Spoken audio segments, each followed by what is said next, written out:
Okay, I'm gonna get this going so it might start like recording in like the next minute or so. Mess around with my task manager. Ooh, Discord, close.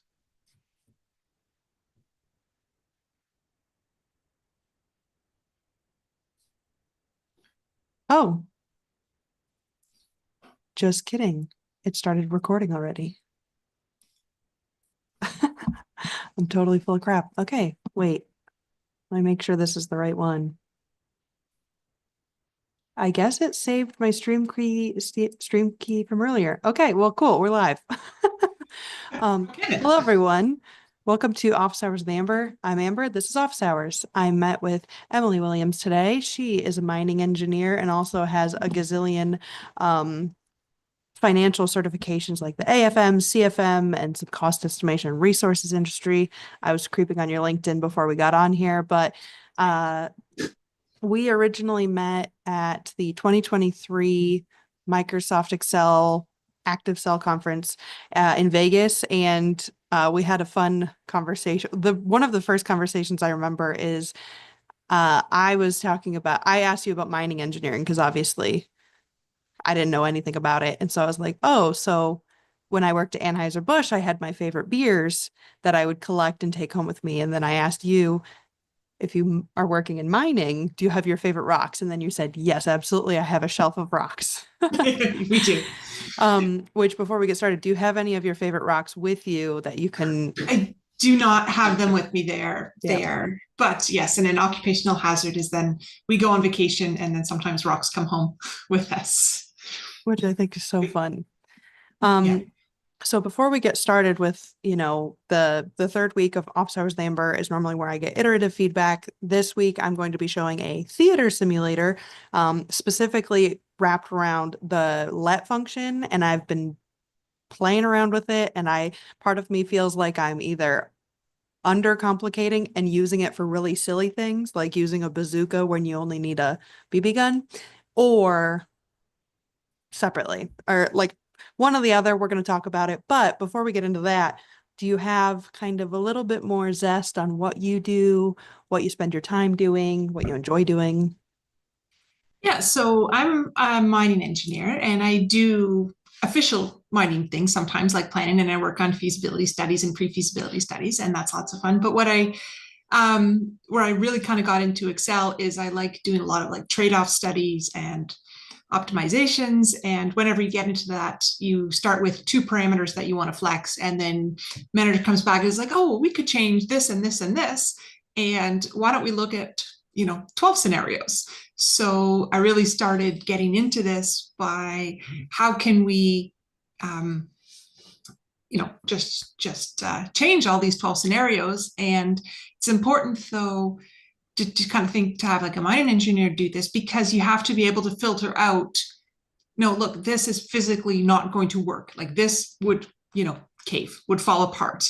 You can't just flex. They're not, cans of tomatoes and stuff. You have to you have to be able to find them and whatnot. So I like trying to create tools that will allow you to kind of get a range of scenarios. So I do a lot of tools like that, and I'm also a instructor at the university, and I do training. So I not only do I like to develop tools, but I also like to teach people how to use some of these tools. So it'll be fun to run through this with you.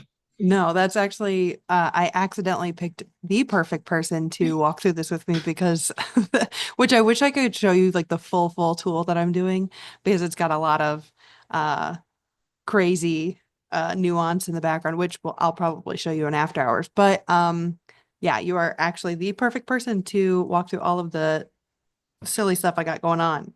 Um, and then with the teaching and with the students that you have, how much do you get into Excel in that class, or and how much or how receptive and interested are the students in that class?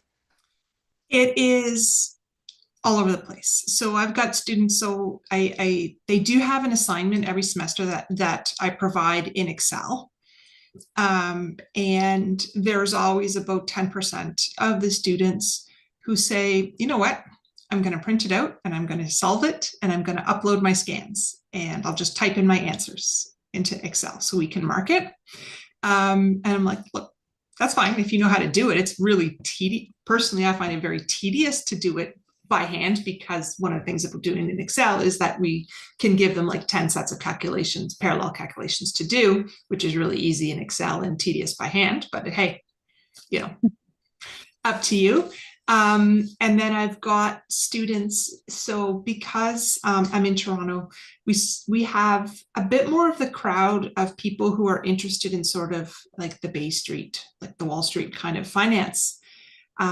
So we do get a bunch of crowd like that who are, a lot of them are actually going to be working on their CFAs at some point in their undergrad or other certifications. So these are people who are much more but for a lot of them, this is like one of their first assignments they've ever done in Excel. And I have to, teach them. It's like, no, don't type in equals 7 plus 11. No, equals D3 plus D4, right? Yeah. We're going from there. So, it's all over the place and that's fine. No, that's awesome. It's kind of nice that like, you at least have a mixture of students that are super stoked about it. So you at least have some people to kiki with. But it is kind of impressive that people would do stuff in written word. I could never be bothered. I think in the wise words of Lawrence Lau was, I learned how to do Excel so I can get this shit done faster. Yeah. Yeah. Uh, okay. Without further ado, I'm going to walk you through my tool, and my screen may or may not come out cutely. I'm going to see how it looks on the YouTube to make sure that it is actually legible. We're going to see, or the lag. Who knows? Okay.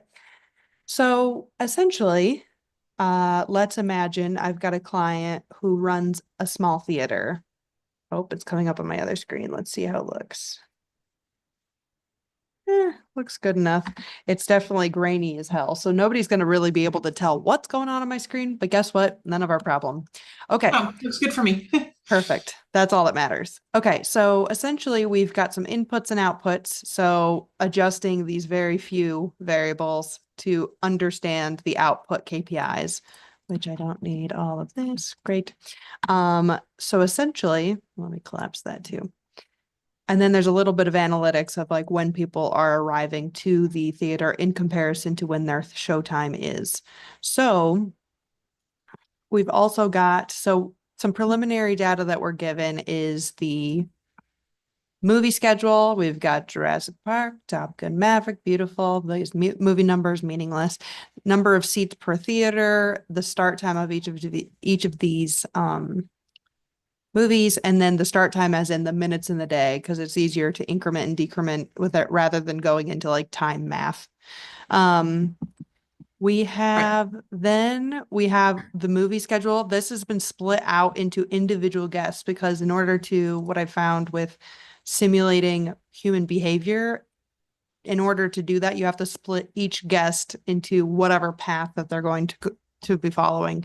So for the 120 people showing up to Jurassic Park, there's a mixture of adults, seniors, teenagers, and they're also going to show up in a variable number of minutes before start time. So 22 minutes out, 10 minutes out, 6 minutes out, etc.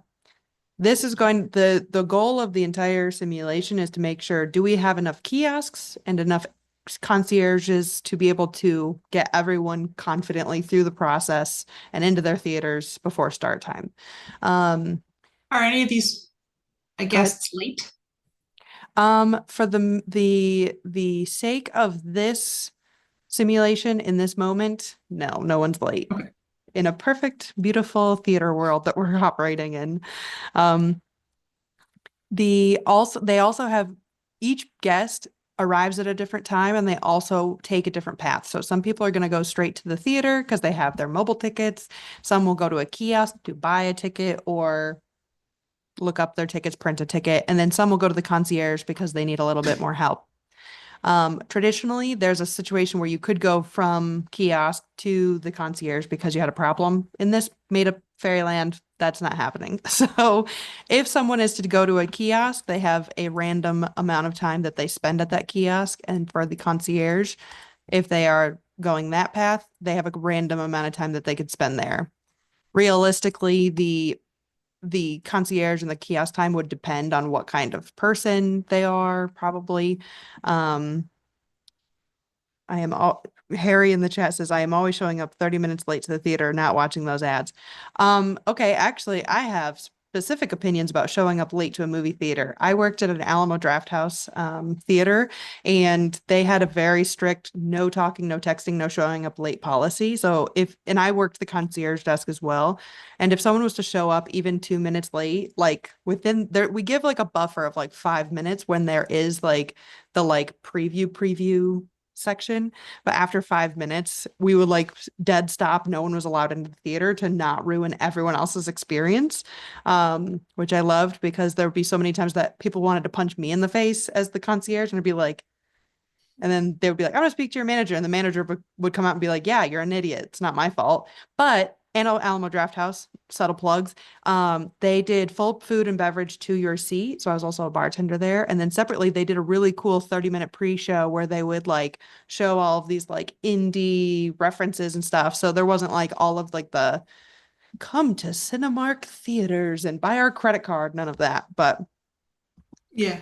Harry said you are an absolute stickler for the rules. Absolutely, I am. Okay, anyways, back on Yeah. subject. So we've got some made up fairyland things that are happening here. This is the baseline data that I needed for the simulation engine to kind of start working. So what we've got Okay. And is, that's kind of where I'm seeing there is that looks like the parties, because that's the other thing too, is you can sort of see is, two people come together, they don't each need concierge time. You probably would get like handle two people if they're in their party.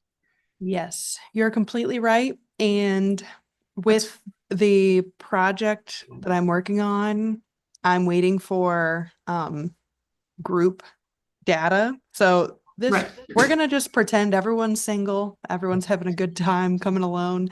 This is definitely not reality. That's for damn Yeah. sure. But a few things that I know are coming, which I'm excited for eventually getting the actual data to be able to play with this stuff. But in Made Up Fairyland, we've got no one showing up late, everyone's a single person. We've got our minutes of the day, which translates to text time, which is 10:51 a.m., 55. Each of these is, and I tried to start from the beginning to have everything as a dynamic array so that everything can flex and contract as we get Your new data changes. information.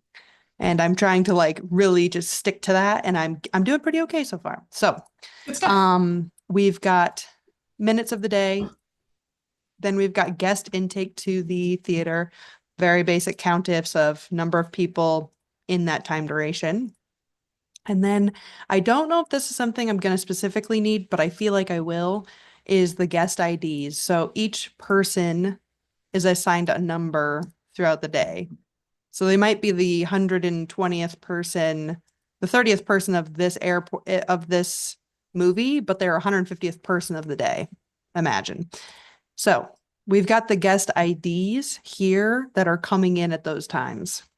Now, this is where things are still going well. We've still got some easy peasy stuff. Okay, so this is the first let, and honestly, um, this is me and any lets you see are basically me and ChatGPT trying our best.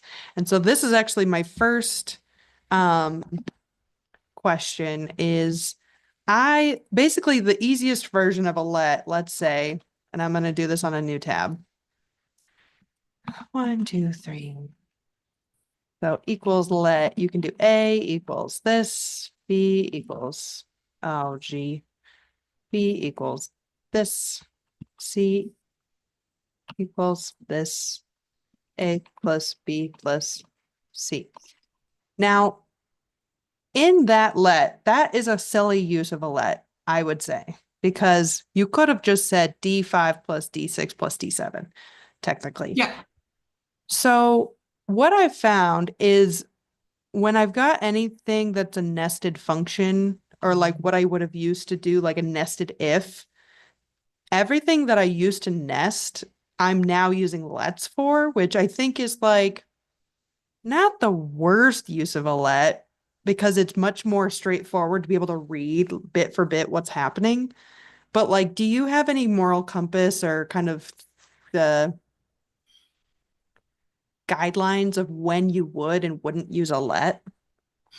So I see a couple of things, and I mean, this is, so yeah, I mean, and that is, obviously that's a kind of a trivial example, but each of those things could be much more complicated, and then it was very handy. So I see a couple of use cases for that.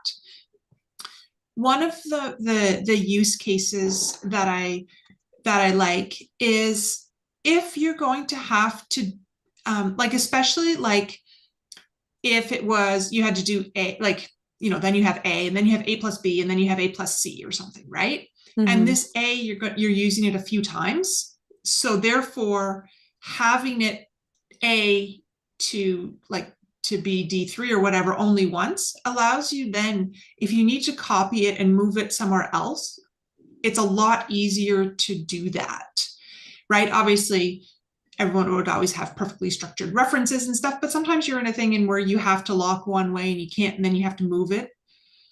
So when you've got repeating variables, like you're not, like, if you're just using them once, it doesn't really make a difference. But if you're using them more than once, then I think it's handy if you're going to want to reuse. So that's one thing there.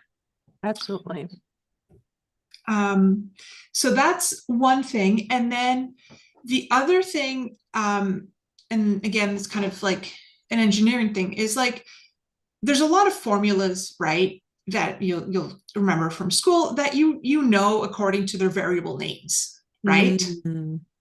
Like, let's say, you wanted the formula for distance with respect to velocity and acceleration and time, right? So you could easily, then you can do is separate your inputs that make it really easy to teach.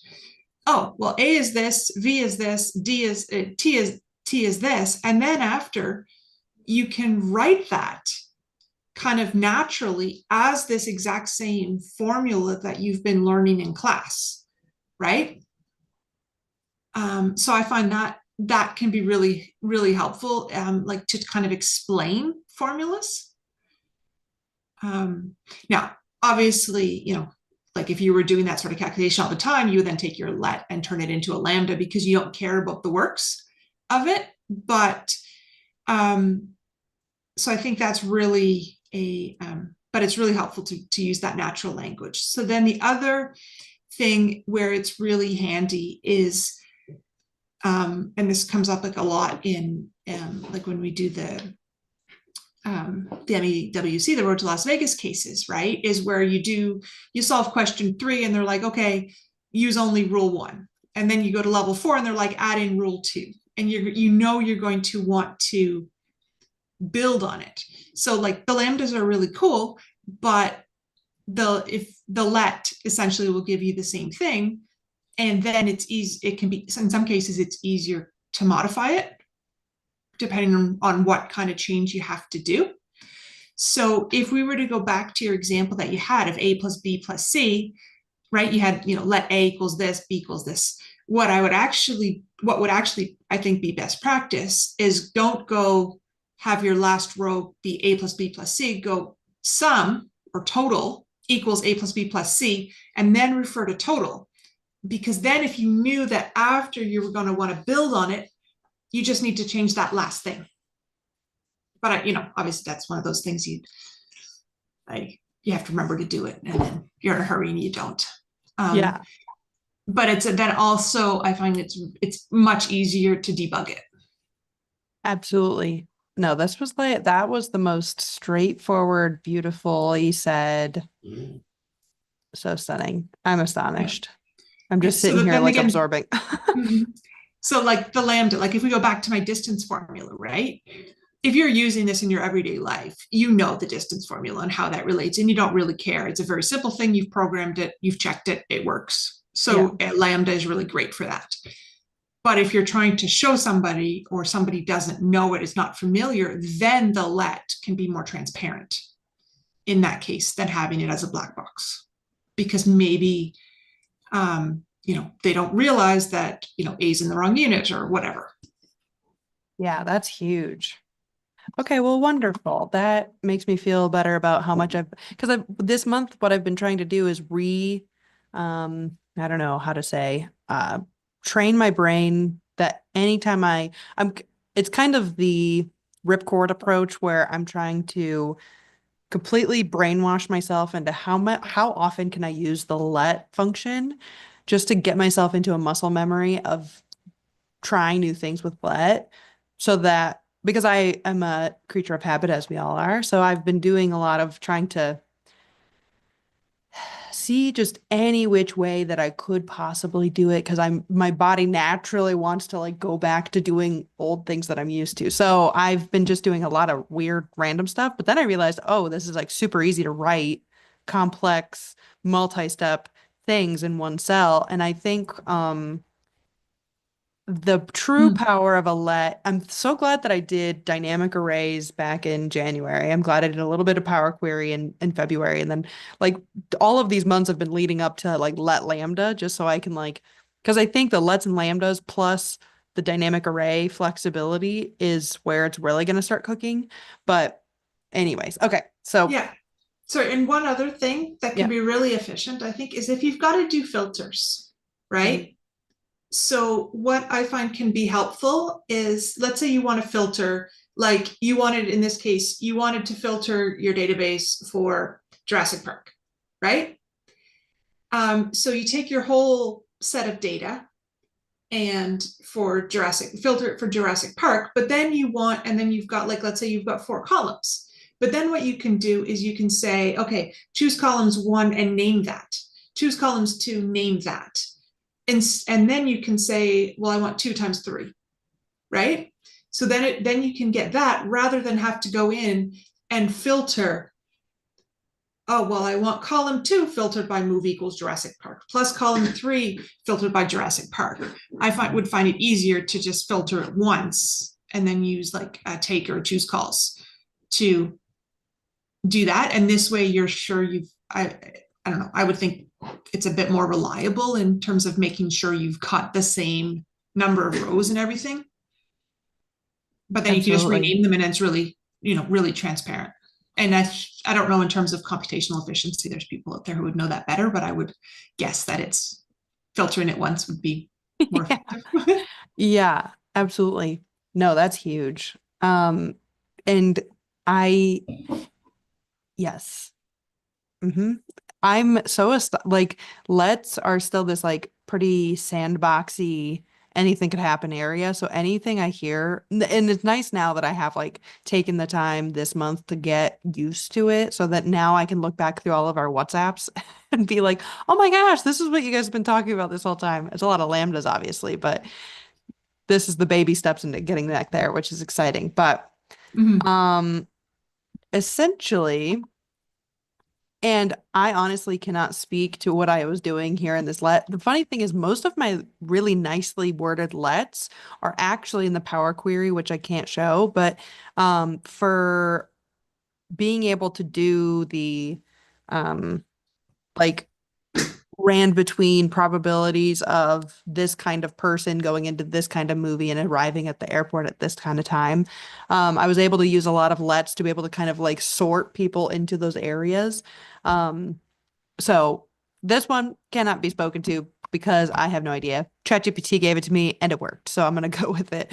Um, with this actually map in and this is more of like a next month topic, but in your words, what does map do? Map is still on my list of things that I need to get better at.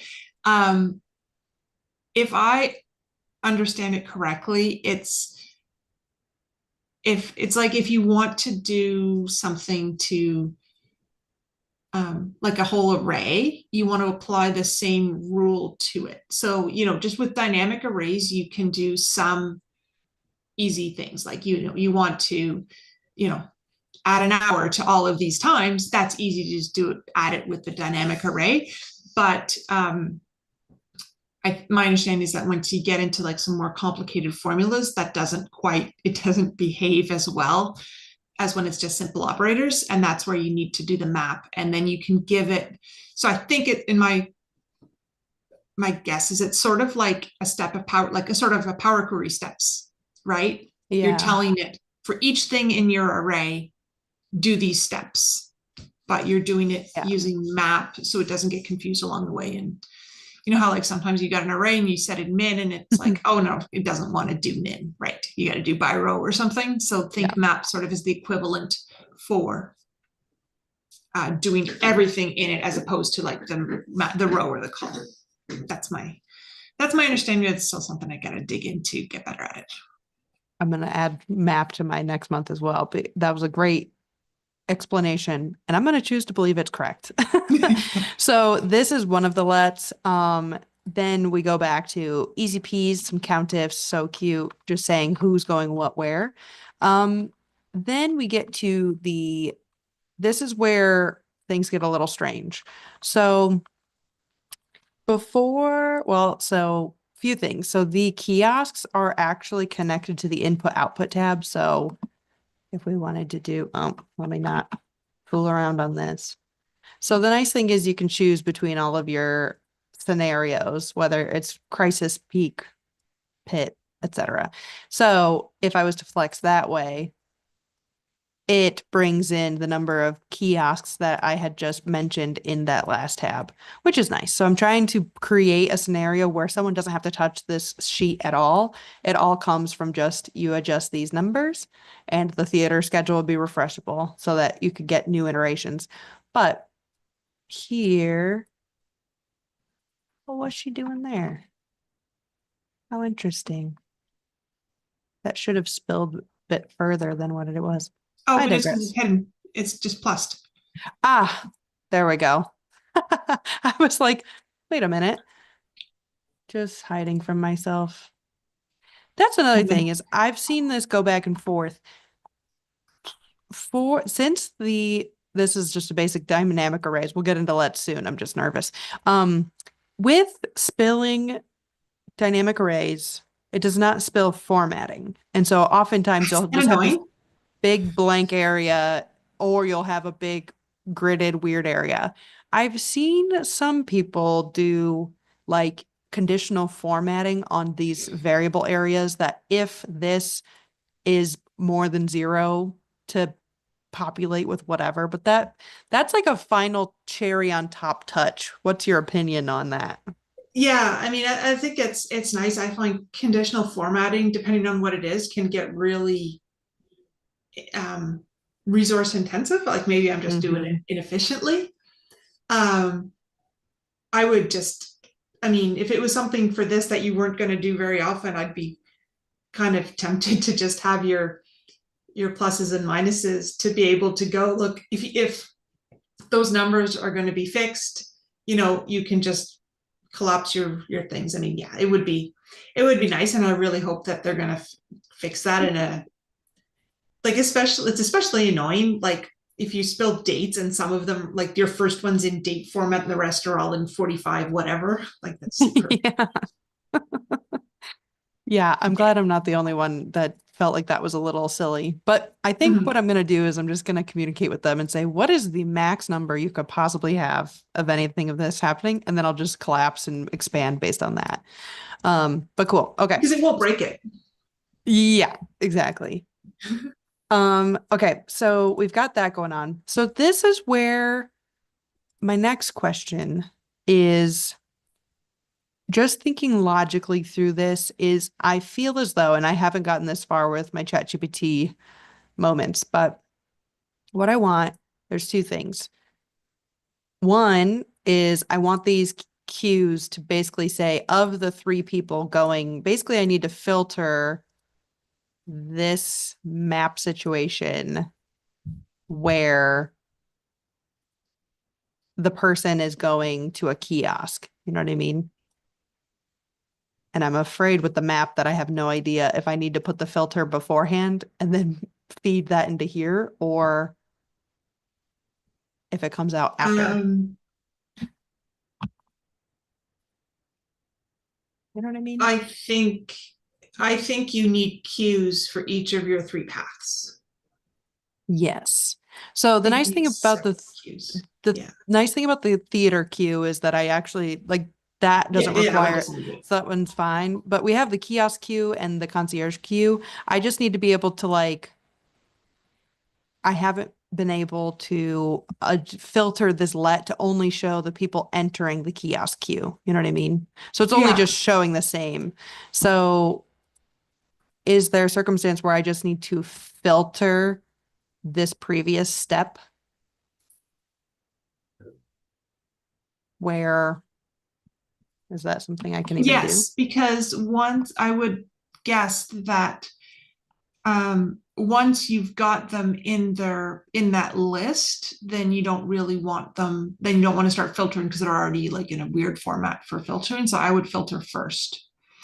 So um so you can say minutes, and then you can go you know, guest to kiosk, filter your guests, and then apply that. And then after it's then you can really reuse your whole let in the other one. It's just you're just going to change your filter from kiosk to concierge.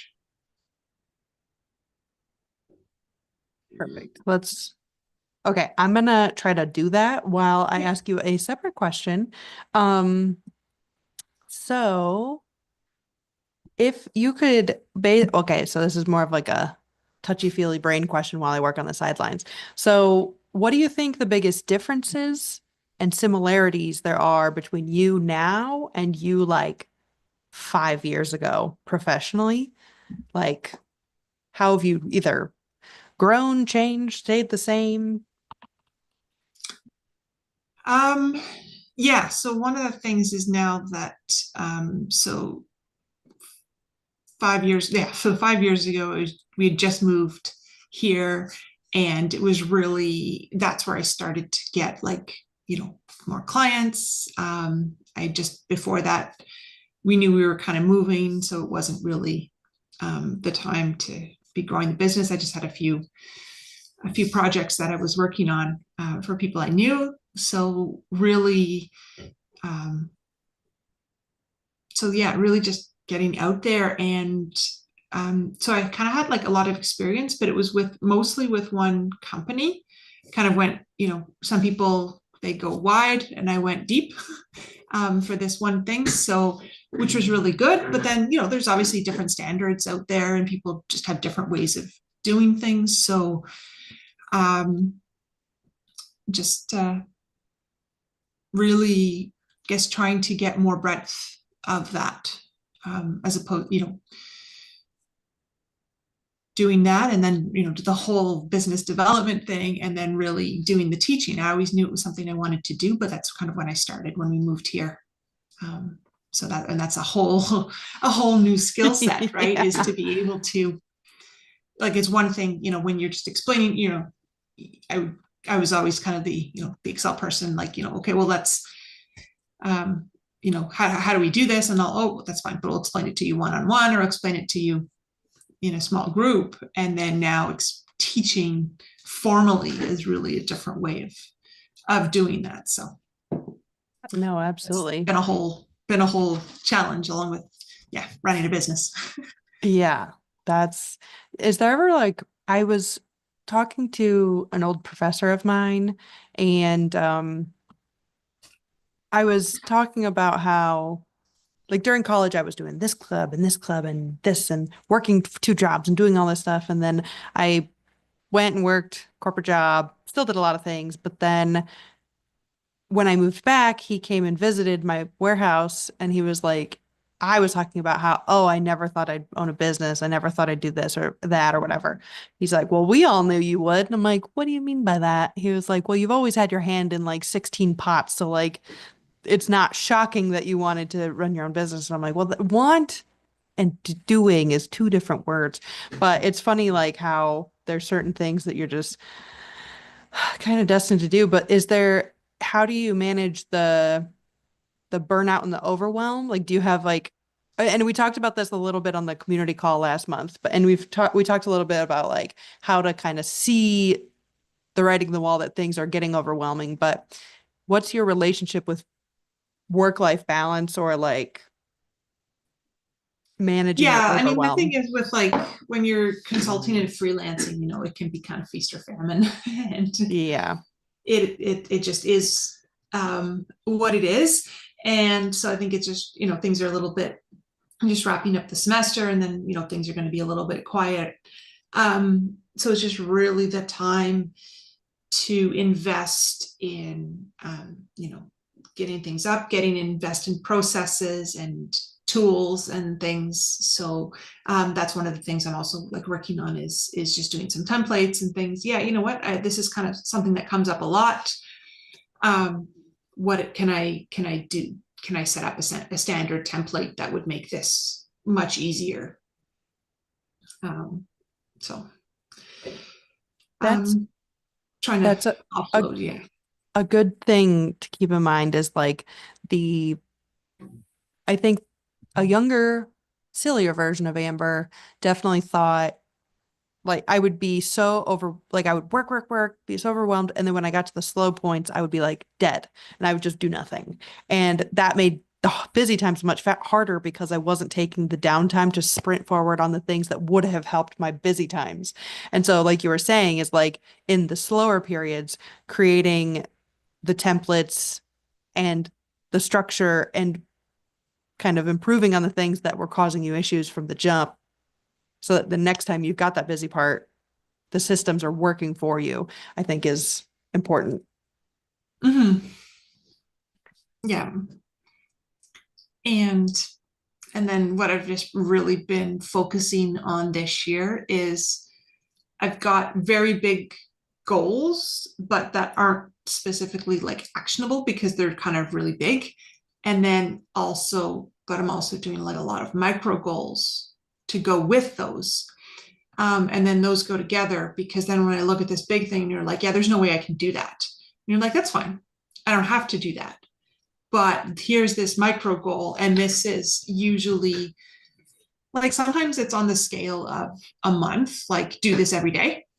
But most of the time it's something that can be done like within a day. Like it's, you know, very small. It was like, look, I'm going to sort this pile of papers, right? Or I'm going to empty my downloads folder, right? Yes. And it's going to be something. And sometimes you're like, yeah, this is really trivial, but it moves you down there. And then you're like, well, this is stupid. Why am I doing that? And then you look at the big goal and you're like, because this is this big thing that I don't know how to do. And, it's the whole thing about the elephant, right? This is my one bite. This is today's bite. Um, so I've kind of found that having both sides of that is like when you're overwhelmed, you don't even think about the elephant. You're like, look, I'm just clearing out my downloads folder or whatever it is today. That's all I have to do. Yeah. And if that's all I get done today, well, then that's, I still get my gold star. Yes. And I'm going to keep speaking about my little finch bird. But like, like you were saying, is like clearing out this pile of papers. There's like this little journey. So it's this little bird, and you get Mm-hmm. all your little daily tasks. And of course, today I've been a little behind. So don't look too close.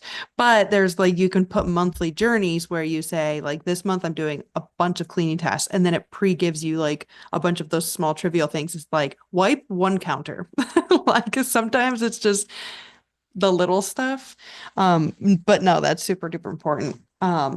Which I think you have, because you use all sorts of lets in your oh my gosh, Grant, hi. Nice to see you. Um, the uh oh, my brain left the station. Yep. Completely left the station without me. There's a lot of the little I think we talked about this with Eric before, is like if it's when I feel like I have like 15 things going in or one direction, but then one thing feels much more important. Like I can't do anything until I get this thing done. And then all of these other things get put behind it. Whereas if you're gonna take time off to not do this thing, at least try to get a little bit of something else done, like one thing of papers, categorizing one Excel, like financial report, something, which Mm-hmm. that's been tough lately. Okay. Okay. Okay. Back on subject. Oh, Eric's here. Fantastic. Man, we've got quite the crowd today. And okay, things are fine. Okay, cool. I am having difficulties. So we're Okay. gonna We're gonna walk through Barney style, which I think it's the way it's my lack of understanding of map right now because if I like the minutes is only filtering, it's only doing the unique of like the minutes. So I can't filter the minutes to or I feel like I can't filter the minutes. So when we get into this map section, it's like I almost need there's a filter hap. Oh, wait. Actually, secondary. Can we do is the filter, can I do two filters in the same one? Yeah, you So, multiply them. So put okay. that in it, put your filter. Okay, I've guessed model ID. Perfect. Yeah, put that in brackets. And then a Times, and then multiply. your condition two. Okay, there we go. And that is where guest path. Really, the biggest win of my year has been to kiosk. Now I should reference this somewhere, but oh, Yeah, winning. yeah. So ideally you'll do that and you'll call path, And and then after it'll be easier to change it for your next ones. yes, which I think I will do once I can see what this error is. Does that ever happen to you where like your pop-up error screen doesn't actually show you what it's like? Too few of arguments. Excuse. Let's see. Oh, I think I need another one of these. Nope. Okay. Something else is Um, happening. Let me just go back and the other thing is all of this has got like really nice tabs. I don't know how to like without just doing spaces. You know what I'm yeah, saying? I don't. Yeah, because I find that annoying too. So I do new rows, but I don't usually do the tab just because I find it's really frustrating to. But I will just do like let okay that, and then the next one they'll all start on new rows. Um, Do kiosk. And then do. And we're gonna do this to say that is equal to path. mhm. Okay. Alt enters. Yeah, alt And enter for new rows for oh, you're sure. missing a bracket. Yeah, you're just missing a bracket there at the end of that one, I Bracket. think. Try that. Bracket. A closed Here? bracket. No, a closed bracket, a regular parenthesis. Yeah. Yeah. You need one more because look at your map is red, so you need to end with a red. Yeah. There, that looks Oh, better. stunning. There we go. Okay. So then we just do the same here, but we change the path to concierge. Perfect. Ah, so easy. Okay, great. That's great. Um, we've got some comments from Harry saying all enter to new rows. We love. Eric with OA Robot has a format formula command. Ooh, stunning. I also, Eric, on our Thursday call, if we could do some OA Robot prep, that would be great. Grant, one thing I learned from Excelbot is to always start new let variable names with an underscore. Okay, we love that as well. I do need to get better with my naming conventions, and I also need to be better about like capitalization and like the Yeah. standards in which I use, especially for my table names, my query names, my variable names, like especially as I'm getting more into the sandbox area, I need to be more diligent. I'm just the win of the year is that I'm using structured tables, which is a small win. Like it is very basic, and I think everyone's been doing that forever, but especially I think the most beautiful words is Ashley said decreasing the cognitive load to get things done, like with power apps and this, and being able to like do these sandbox let formulas to be able to do equations in English has been incredible. So Yeah, that's really, I think, really good. And I think that it's a good point when you do the underscores is then you're not going to run into places um, where what was it? I was just doing something today, and one of the variables was called cell, right? Which is fine, except then cell is also like a function. And then Yeah. when you're doing that, you got to try to remember which is the right one. But if everything starts with an underscore, then there's never going to be any confusion. They'll all show up like if, um, so I think that's, but I have to get better at that too when you're doing, but when you're doing things like, um, properly, sometimes you're just doing Yeah. cases and it's, proper is not really, you don't got time for it, but then you Yeah. don't have to worry about like what's the rule is like sometimes you can start with numbers and sometimes you can't, and then you've got it, you wanted to call something like 2025 data and then you can't, Yeah. or something, whatever, I don't know, something No, silly. But if absolutely. you've got a rule like that works for everything, then it's probably a good practice. You don't have to worry that sometimes it'll work and sometimes it won't. Absolutely. Um, okay. New question. So we've got our queues. We know who's in which queue, essentially. And given, let's just walk through. We're walking this way. So interacting with kiosks. So there's 14 kiosks technically open. So we've got technically the kiosk queue would be 0, which we're going to get to eventually. But each of these, now we're getting in, this is more of a, I have no idea how I want to do this. So we're going to just think out loud. Um, I've got obviously these 3 people that are waiting and they want to go. I'm just going to pre-prioritize the earliest and the lowest number Mhm. kiosk. In your best creative brain, what is the easiest way to, one, there's 2 objectives here, categorize and putting each person at one of these places, and 2, holding them there for the duration of time that is marked in the theater schedule. So if we look up, for instance, we've got person number 8. So we've got person number 8, and they're going to be at that kiosk for 5 minutes. So the end result I would want is either 2, 3, 4, 5. They would be there for the 5 minutes at kiosk 1, or it would say their name there for 5 minutes. Yeah. So I was just kind of wondering how you were going to do that. And so one of I the know. things is that, and I'm just trying to think, is it, if it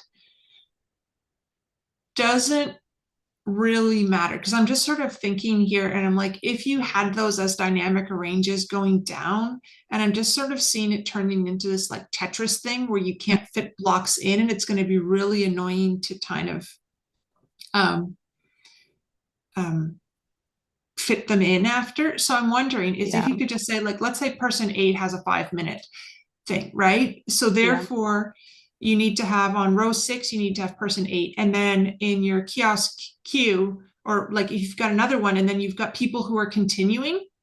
So like your column L is your new people to the queue, right? Mm, And then, and I'm just thinking out loud, but then there's another thing for it's like in process. And then person 8 has to be there for 4 minutes in the, has to be there. And so it might show up that, like, let's say, um, like in this case, like, let's say person 8 was there for 5 minutes and person 74 only had 4, or like the other way around, right? Person 8 had 4 minutes and person 75. Eventually, like maybe it would show up, but just make it the other way. Like a 4, yeah, 4 and 5, right? mhm. So therefore, on that line, you've got nobody lower than 74. So maybe it would show up as 74, yeah, moves over there. In reality, they're Mm, at the same person. So we just have to check to make sure that that's like, if that's a traffic thing, that it's not. I don't think it actually matters, because people, like, you don't really care which person they go to as long as there's kiosks for true. everybody. Yeah. And that, like, in reality, people are always going to go to like the first ones, like physically the first ones. So Yeah. it's probably okay for that to happen. So therefore, you could say, like, okay, well, person 8 starts off there, and then for the next 4 rows, they have to be in the in process. And then after, then you can just, once you know exactly, then you can like join your new people and your old people, Mm, and then split them out, prioritizing the people who were already in the line. like who already started, so they don't get kicked out of the line halfway through. Yeah. Interesting. So that's kind of what I'm seeing there. And then Yeah. because obviously if they've started, that's when there's enough room, and then they stay there until a space frees up. It's free. Yeah. Interesting. Okay. And then so I like that approach because it like you're saying, like you said, it's like it doesn't really matter that like kiosk number three, it's just saying that three of the kiosks are Exactly. up taken up, which is actually much simpler and I think more logical. There's a future scenario where I have to model the up down behavior of like technology. So like throughout like similar with like the Yeah. concierges is like they're like that will throttle how many are available at which points in the day. But okay, so I'm following, and if this looks accurate as well to what you were thinking, like basically in this section, we've got number 110, and he's adding himself, herself to this. They're now the third person here. Number eight's gone now, so they all now we add number 107. Yeah. So now this is I'm gonna And what would create. work, because you've got them, because you're numbering them in order that they arrive. So it's always first come, first served, which is the behavior you would expect, like that you would want to have. So you can always just do like an easy, sort, like of keep that in the way that they're arriving. Yeah. So you just have to make sure that that's the way you're numbering them. But then I think that could get rid of some problems as to who goes first. It's based on arrival. So you just have to make sure it's based on arrival times to the theater, not arrival times by movie, which might be different than what you had before. I'm not sure. Yes. I will have to go back and look at that. But okay. So But you I were think that saying that would be manageable, I think. yes. So some things that I'll need is, and I don't think I need to move. We're just gonna hide them for now. Oh, Mhm. I always, whenever I'm grouping, I always forget which hotkeys it is. So I end up just shooting all over the place. Okay. Okay, there we go. Queues. Okay, so I need new to queue and in process queue. So Well, your new what, to queue is actually your IDs. which is, That's there. yeah, That's yes. actually your new. Those are your new people. And so this in process would just say is basically the concatenation of who's in here plus what's over here. Well, no. The So what you would have to then do is Oh, say person eight has to. So this one can be a little bit tricky, but you'll have to be able to go, well, eight is for five. So if eight has 5 minutes, then they need one time in column K and four times in column M, right? So that's going to be it'll have to repeat um, until they're done. So I'm just what I'm thinking here. So I have to think about exactly how you make that happen. yeah. These are all the new folks. And then this would be my brain's short circuiting. Oh my gosh, we're at 7:51 already. Okay. Um,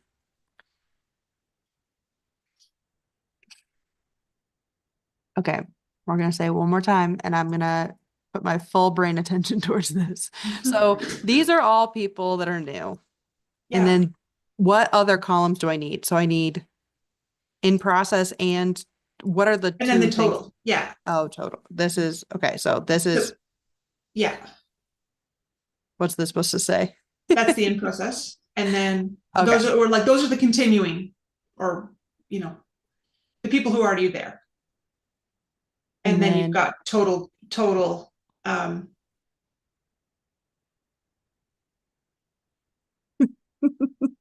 what are we putting here? I'm hmm, those wait. What's wait, I could text join, yeah. perhaps? Delimiter is, do I have to put it in Yeah. and then, oh. Hmm. Beep, beep, beep, beep, beep, beep, beep, beep. Okay. But it's going to be from the row above. Okay, so this would start here Yeah. So and that then one's it going to would be go, tricky to do dynamically, I think. You have to think about that one.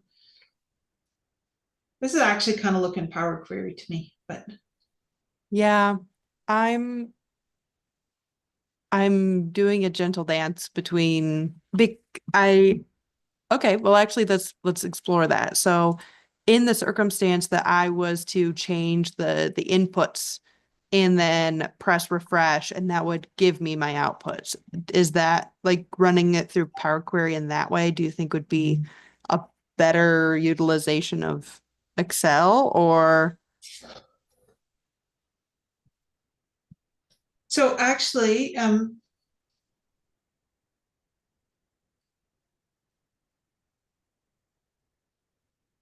so what then?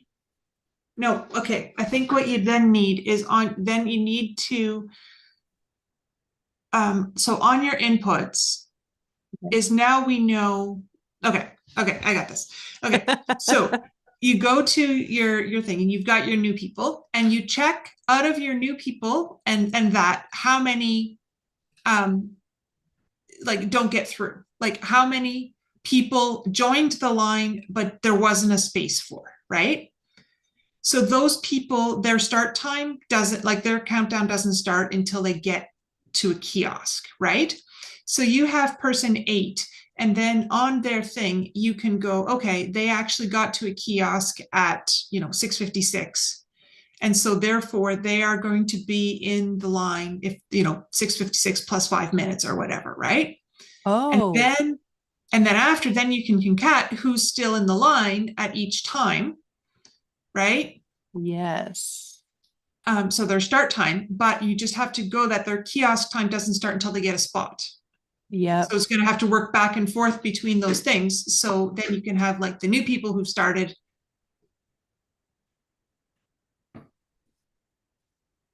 Yeah. Cool.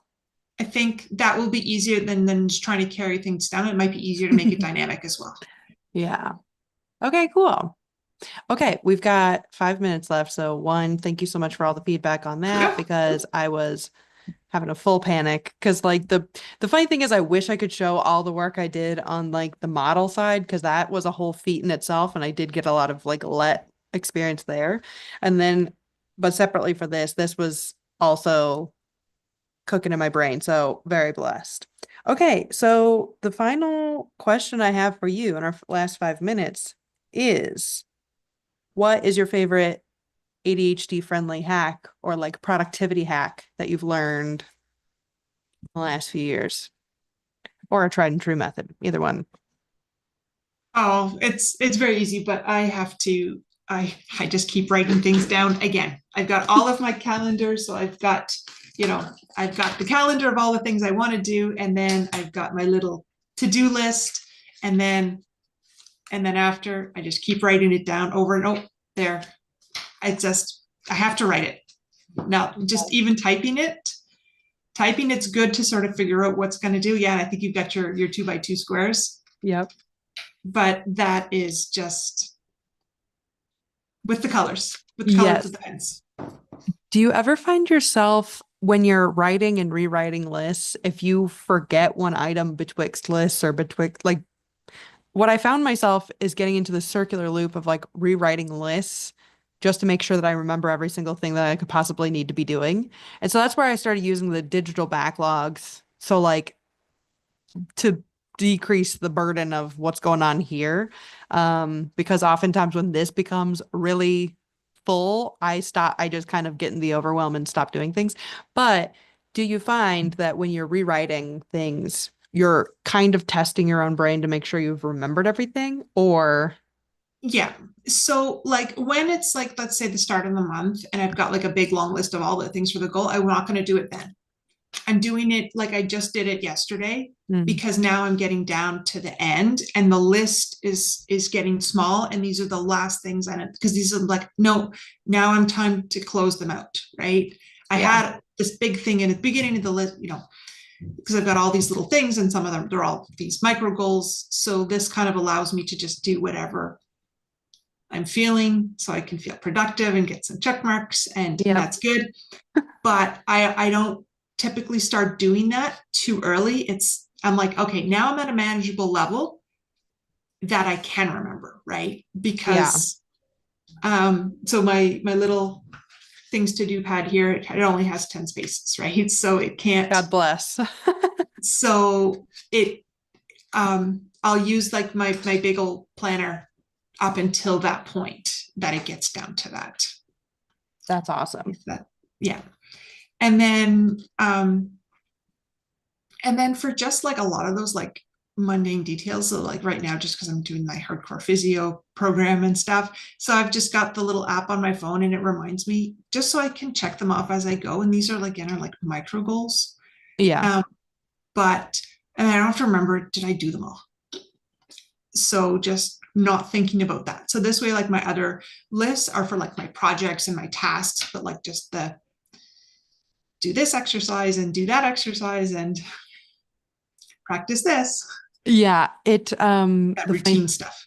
with my Finch bird every morning, there's the brush your teeth, make your bed, wash your face. And it's like, if I was to have to write that on a to-do list every day, it would completely disintegrate the use and like the importance of the to-do list because it needs to be the like things that aren't. That's the other thing is like habits. I don't have habits. I have things I have to actively remember to do every day because there's a very depressed version of me that does not brush her teeth. But with Finchbird, I do it all the time. It's great. But that's where I find myself if I feel like I'm not doing enough of the fundamentals or like the foundational routine everyday tasks, that's when things like the Finchbird or writing it on the list end up working. But okay. Yeah, Anyways, the because I still have to do it for like drinking enough water, but oh at some yeah. point, like I won't have to have it on my list anymore because like that happened for like flossing my teeth, which you would Yeah. think shouldn't be hard, but I needed it. But now I don't. Now it's a habit. So Which is nice, like the flexibility of the systems to be able to put those on, take them off. And I go through the cycle of I will have a digital action log, and then that won't be in my face enough. So I'll do the paper action log, and then that will be it too in my face or not good enough or too messy. And then I'll go back to the digital. And so the nice thing is the cycle of I've got for every flavor of energy that I have, there's at least some form of tool to be able to help for all the flavors. But okay, yeah, we're at 8 and I yes, know we've got some things to do tonight. So appreciate you so much for all of the help and yep, bestowing all of the knowledge because whew, there's so much to learn here. Appreciate your time. And then also if you perhaps send your shoe size and your shipping address to me, then perhaps there will be some shiny shoes on your way. oh, wow, Who could be awesome. sure? But okay. I appreciate you so much. For everyone else for Officers of the Amber, I'm gonna be in the chit chat chamber for the next hour or so. So if you want to hang out, chit chat a little bit, talk about Let's, then you'll find me there. But okay, thank you so much.